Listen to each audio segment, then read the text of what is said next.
বাউলদের চুল কেটে ফেলা হয়েছে। এগুলো তো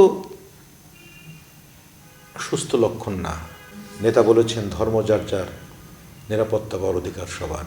নারী ভোটারদের একত্রিত করার জন্য কখনো বেহেশতের টিকিট বিক্রি করছেন, কখনো বিভিন্ন বিভিন্ন কথা বলে ছোট ছোট কোরআন শরীফ হাতে দিয়ে শপথ করিয়ে নিচ্ছেন। এই নারীদের যে ঘর থেকে বের করে আনলো, তাদের কি তারা পর্দায় থাকলো?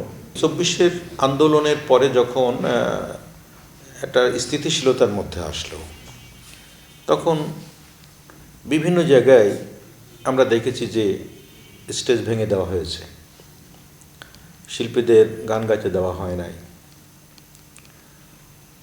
সাউন্ড সিস্টেম ফেলে দেওয়া হয়েছে, কিছু কিছু জায়গায় যন্ত্রশিল্পীদের যন্ত্র ভেঙে ফেলা হয়েছে, বাউলদের চুল কেটে ফেলা হয়েছে। এগুলো তো সুস্থ লক্ষণ না।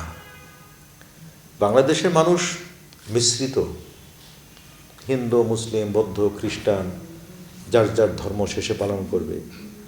নেতা বলেছেন ধর্ম যার যার, নিরাপত্তা বা অধিকার সবার।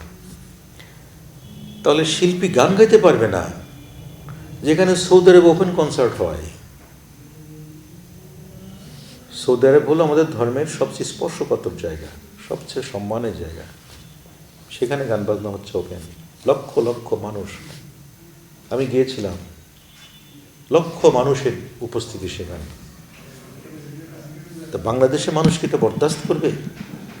যে দেশের মানুষ এখনো একসাথে বৈশাখী মেলায় মিলিত হয়, যেখানে পুজো মণ্ডপে হিন্দু মুসলিম বৌদ্ধ খ্রিস্টান একসাথে মানুষের ঢল পড়ে, যেখানে ঈদের আমিজে সবাই একসাথে আমরা দাওয়াত খাই, উল্লাস করি, যেখানে খেলার মাঠে হিন্দু মুসলিম বৌদ্ধ খ্রিস্টান একসাথে আমরা খেলছি, হাসছি, হই হুল্লা করছি। তো সেই দেশের মানুষ গলা চিপে ধরে সংস্কৃতিকে হত্যা করবে আর সাধারণ মানুষ সেটা মেনে নেবে, এটা আমার কখনোই মনে হয় না। মানুষের ভিতরে নানান প্রশ্নের জন্ম কিন্তু ইতিমধ্যে নিয়েছে। যাদের কথা বললেন এই দলটির নেতৃবৃন্দ, তারা কিন্তু নারী ভোটারদের দিয়ে বিভিন্ন রকমের ভোট চাচ্ছে। নারী ভোটারদের একত্রিত করার জন্য কখনো বেহেশতের টিকিট বিক্রি করছেন, কখনো বিভিন্ন বিভিন্ন কথা বলে ছোট ছোট কোরআন শরীফ হাতে দিয়ে শপথ করিয়ে নিচ্ছেন। তারা বলছে নারীদের জন্য এই করবো তা করব।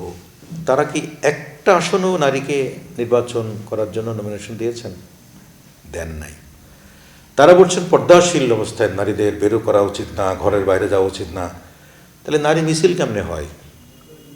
তাদের নারী সমাবেশ কেমনে হয়? তারা ঘর থেকে বেরিয়ে আসে না?